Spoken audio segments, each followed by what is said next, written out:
Buenos días, hermanos. Nuevamente les saludamos desde la casa de la familia Ortiz Castillo,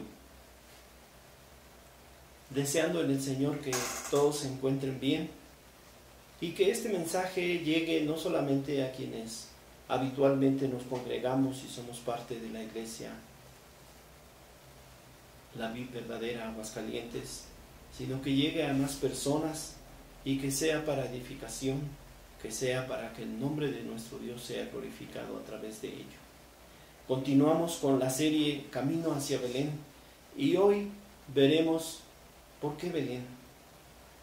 Nuestra lectura está basada en el libro de Miqueas, ese profeta menor, capítulo 5 y versos 1 al 4. Dice de la siguiente manera: Rodéate ahora de muros, hija de guerreros. Nos han sitiado, con vara herirán en la mejilla al juez de Israel. Pero tú, Belén Efrata, pequeña para estar entre las familias de Judá, de ti saldrá el que será Señor en Israel. Y sus salidas son desde el principio, desde los días de la eternidad, pero los dejará hasta el tiempo que dé a luz la que ha de dar a luz.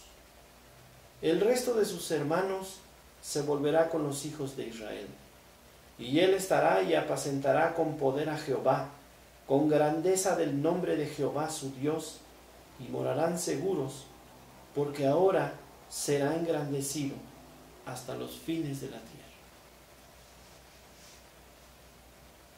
Belén, según la propia Escritura, lo acabamos de leer, no era un pueblo muy importante en la tierra de Judá.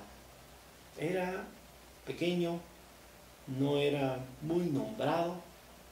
A veces cuando habitamos en algún país como nosotros en México, oímos hablar de algún lugar y decimos, ¿y ese como por dónde está? ¿En qué estado? Algo así era Belén. No era muy famoso, no era muy grande. Al contrario de lo que haríamos cualquiera de nosotros, Dios escogió un lugar poco relevante para que ahí naciera su hijo. Nosotros hubiéramos hecho otros planes. Hubiéramos querido tal vez hacer algo muy espectacular. Pero la misma palabra de Dios nos enseña que Dios escoge lo vil, lo menospreciado. En este caso estamos hablando de la ciudad de Belén, para ser glorificado. No tiene esa visión nuestra, materialista. De hecho, los padres del Señor, sus padres, María y José, la familia en la que vino a nacer, no eran ricos. Veremos cómo esto se demuestra a través de la ofrenda que fueron a ofrecer al templo. César Augusto, el emperador romano, ordenó que se llevara a cabo un empadronamiento, un censo, en el cual iban a quedar registrados todos aquellos habitantes que estuvieran bajo el imperio romano, para tener un control en la recaudación de impuestos. Y entonces pareciera, ay, gracias a César Augusto que se pudo cumplir esta profecía, pero no es así. Veremos cómo nuestro Dios tiene todo en sus manos. Él actúa de modo que el hombre ni siquiera se le ocurriría cómo serían las cosas, pero Dios tiene sus planes eternos. Oremos. Señor, en esta mañana estamos delante de tu presencia, rogándote, mi Dios, que nos hables a través de tu palabra, que en este mensaje en el que tu Hijo vino a ser encarnado, a ofrecer su vida en sacrificio nuestro por nosotros, entendamos, mi Dios, y vivamos sea motivo de gran gratitud en nuestro corazón, de glorificarte por ello, mi Dios. Y que en estos días de Navidad, en lo que el mundo celebra el nacimiento de tu Hijo, nosotros comprendamos realmente en nuestro corazón el sentido que esto tiene, la bendición tan grande que ha sido para nosotros. Nos ha venido a dar vida y vida en abundancia. Muchas gracias, Señor. Háblanos esta mañana y sé glorificado en el nombre de Jesús. Belén, la palabra Belén, el nombre de esta ciudad significa casa de pan. Y era una ciudad de poca importancia. Sin embargo, Dios designó que en ese lugar naciera el Salvador del mundo. Nosotros hubiéramos,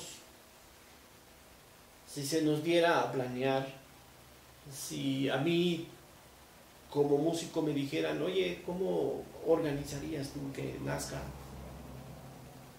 el Hijo de Dios?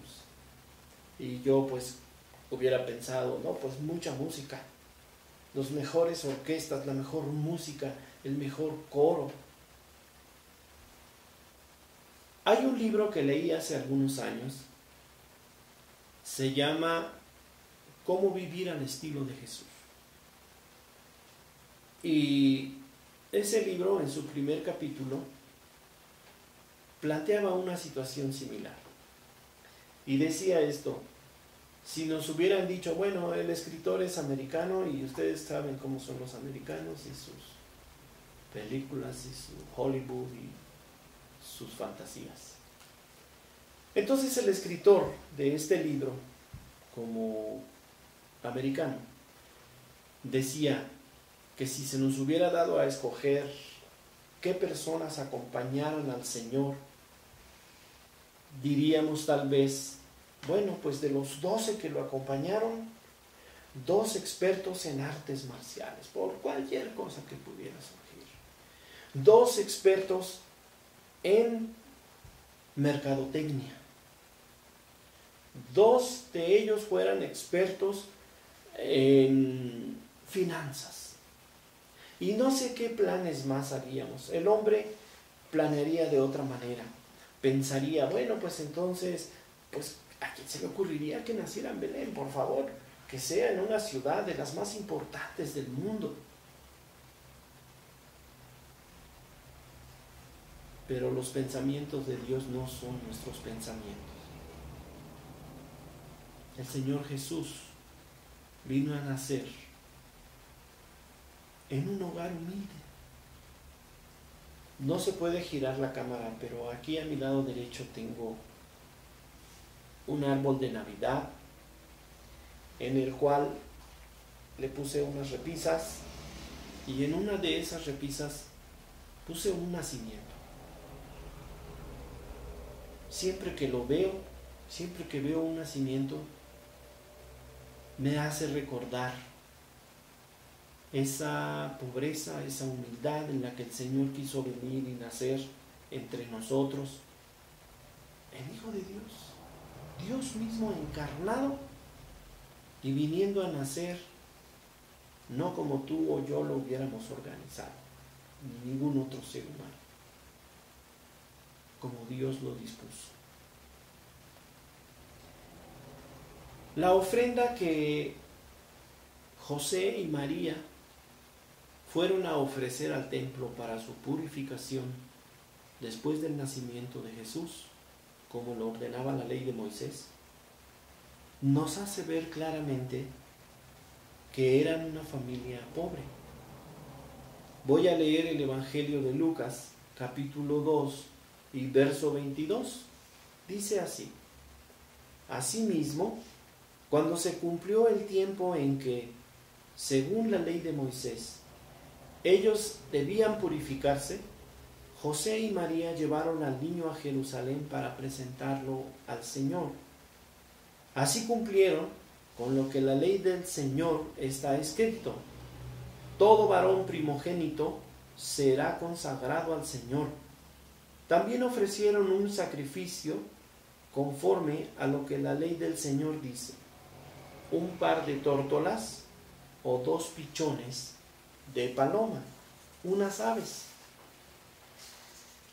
Y la ley lo que decía en el capítulo 12 del libro de Levítico y verso 8 dice: pero si no le alcanza para comprar un cordero, tomará 2 tórtolas o 2 pichones de paloma, uno como holocausto y el otro como sacrificio expiatorio. Así el sacerdote hará propiciación por la mujer y ella quedará purificada. Aquí vemos cómo ellos no tuvieron para comprar el cordero y hacer el sacrificio, fueron y llevaron 2 palomas. Entonces, esa es una evidencia. Y un punto más. Jesús vino a nacer en Belén. Pareciera algo circunstancial, así se dieron las cosas. Tenía que ir José a empadronarse allí en Belén, de Judá, porque él era de ahí, de la tierra del rey David, de la descendencia del rey David. La semana pasada nos explicó Martita cómo María también. Fue muy, muy bonito el mensaje, ojalá no te lo hayas perdido. Y ante esta orden él tuvo que ir a empadronarse y ahí le llegó el tiempo de su alumbramiento. Y como no había lugar en una casa, en un mesón, en un lugar donde hospedarse, pues se quedaron en el pesebre y ahí nació Jesús y ahí lo tenía. A poca distancia de ahí, no muy lejos, algunos dicen que menos de medio kilómetro, unos pastores se encontraban cuidando su rebaño y ahí se dio el espectáculo más grande de luz y sonido que esté registrado en la historia. El cielo se abrió, los pastores vieron unos ángeles, oyeron un gran coro y se les anunció que en la ciudad de Belén había nacido el Salvador. Entonces ellos acudieron y encontraron al niño en un pesebre, envuelto en pañales. Recuerdo que aquel libro que leí decía, pues que el niño nazca atendida la mamá por los mejores médicos, en el mejor hospital, con la mejor atención, se iba a poner en la mejor cuna de oro, no sé cuánta cosa planearíamos nosotros, pero no. Él estaba en un pesebre, envuelto en pañales. Esa es la humildad con la que el Hijo de Dios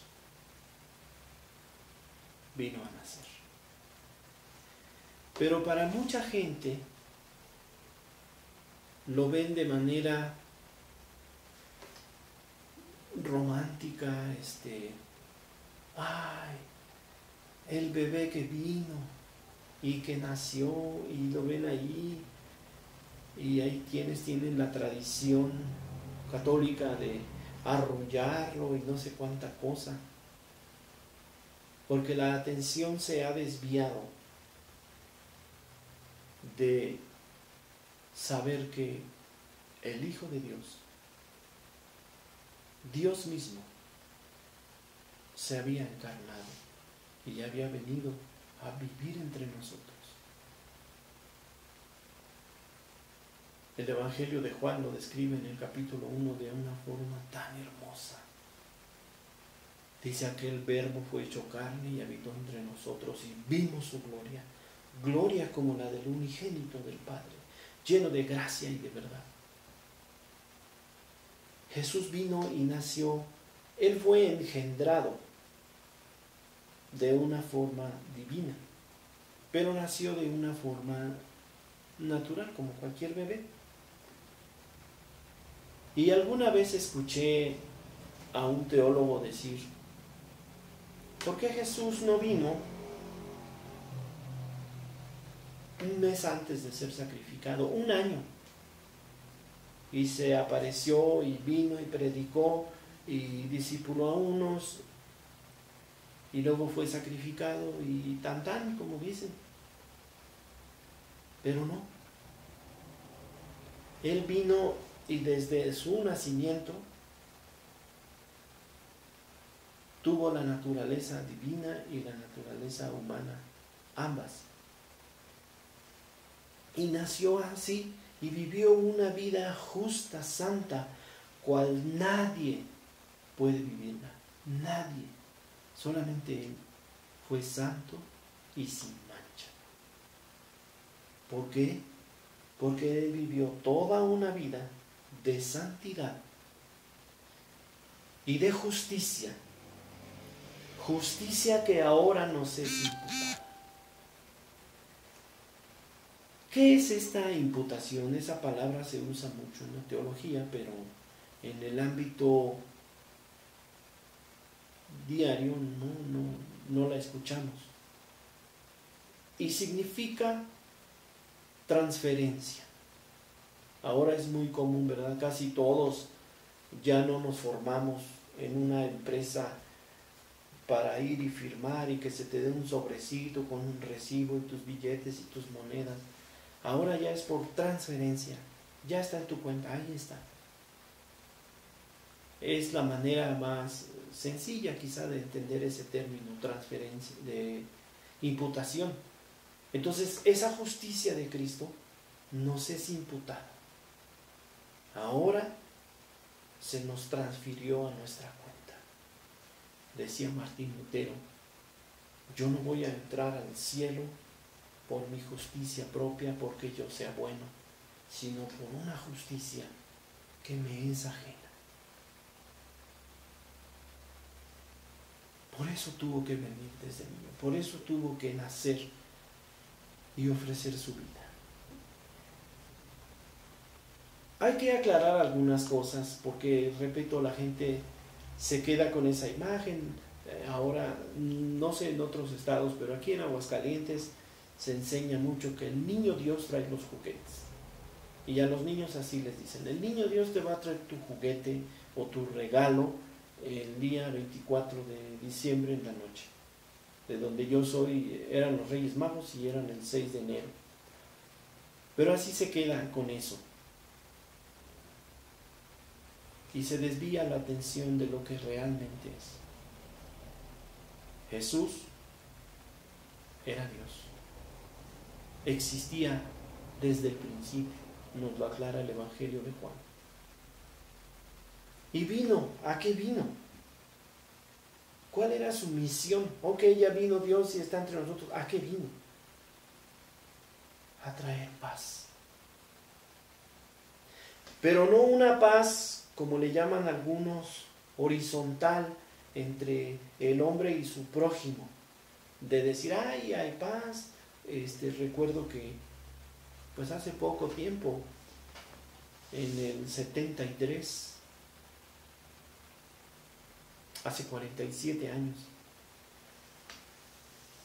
me encontraba de visita en la casa de una familia y era 25 de diciembre y en los hijos de esa familia había otros jovencitos o niños de mi edad y de repente ahí no sé por qué se armó un pleito.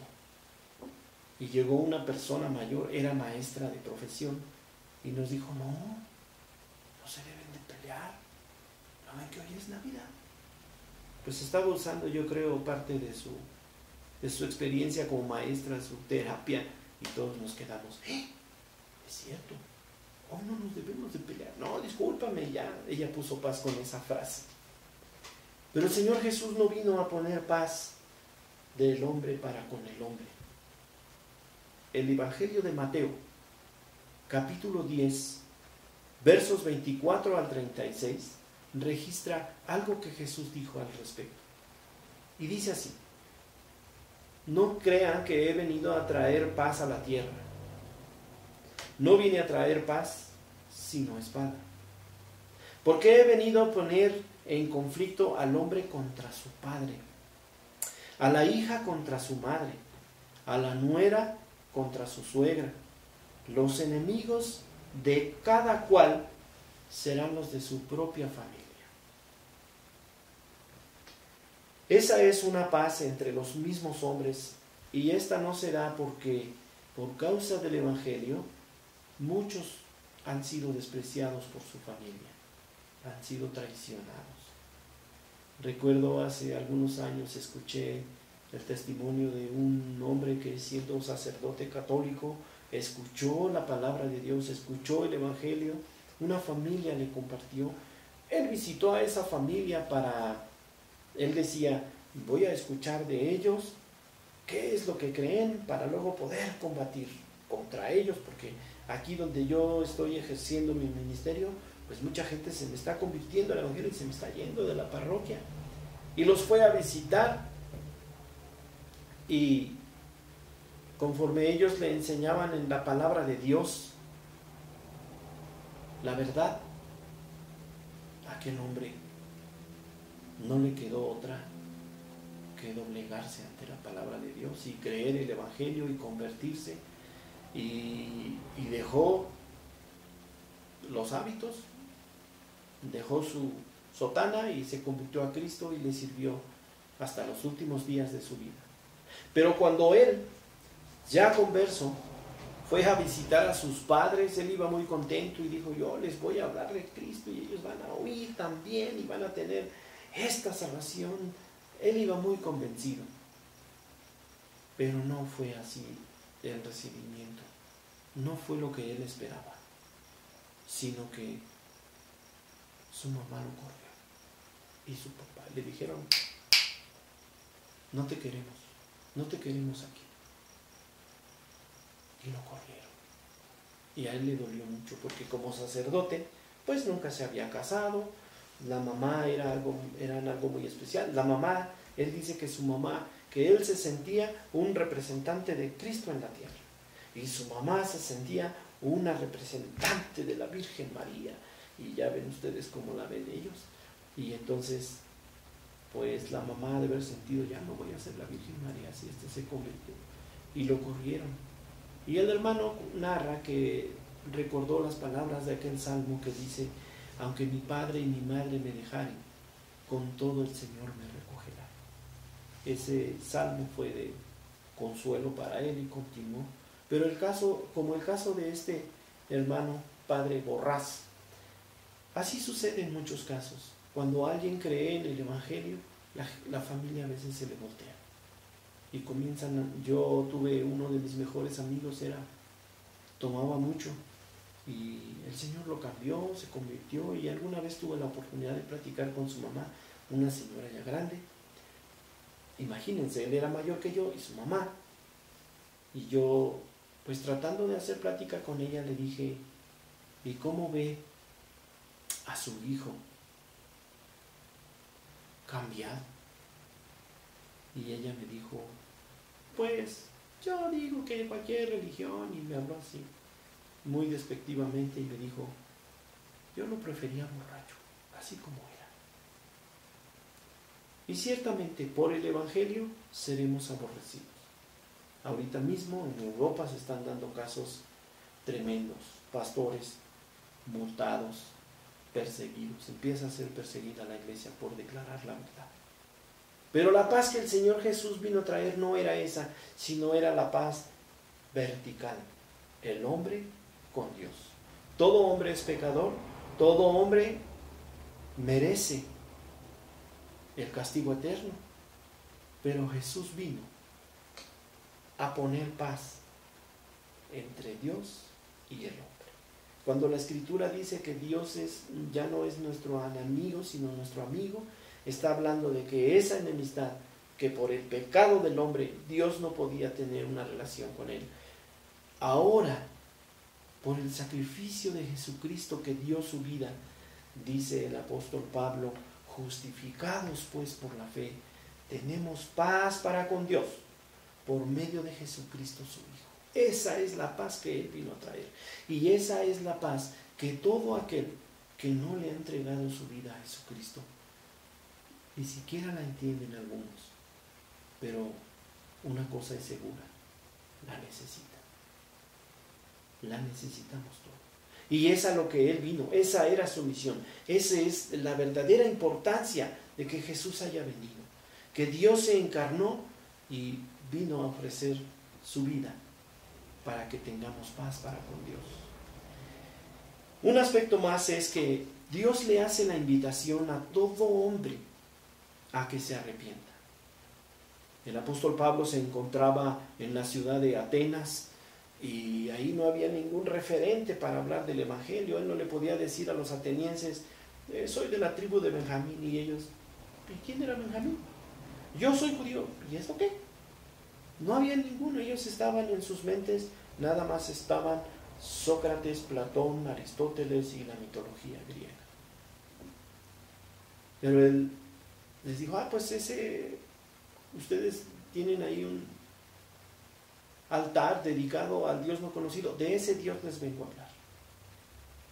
Y no les dijo, ¿quieres que Dios arregle tu matrimonio? Les dijo, Dios creó al hombre de una misma sangre, lo cual está demostrado científicamente, y Él hizo todas las cosas y Él no necesita de nadie. Y además, Él manda a todo hombre que se arrepienta. Ese es el mensaje del Evangelio, ese es el mensaje que Dios está ofreciendo a través de su Hijo. Arrepiéntete, en Cristo hay perdón, hay paz para con Dios. Por último voy a leer un párrafo que es muy hermoso y que nos habla de quién en verdad es Jesucristo. Ese niño, ese bebé, sí enternece. Y como yo les decía, pues sí, a mí me enternece, me conmueve incluso saber que mi Señor vino a nacer en esas condiciones, que Él quiso hacerlo así. Y dice este párrafo, Jesús es Dios hecho carne. Con el Padre y el Espíritu Santo, el Hijo creó y sustenta todas las cosas. Verdaderamente Dios se hizo verdaderamente hombre. Dos naturalezas en una persona. Nació de la Virgen María. Vivió entre nosotros. Crucificado, muerto y sepultado, se levantó al tercer día y ascendió al cielo y vendrá de nuevo en gloria y juicio. Por nosotros, Él cumplió la ley, expió el pecado y satisfizo la ira de Dios. Tomó nuestros trapos de inmundicia y nos vistió de prendas de justicia. Él es nuestro profeta, sacerdote y rey, quien edifica a su iglesia, intercede por nosotros y reina sobre todo. Jesús es el Señor. Adoremos su santo nombre para siempre. Amén. Que el Señor les bendiga.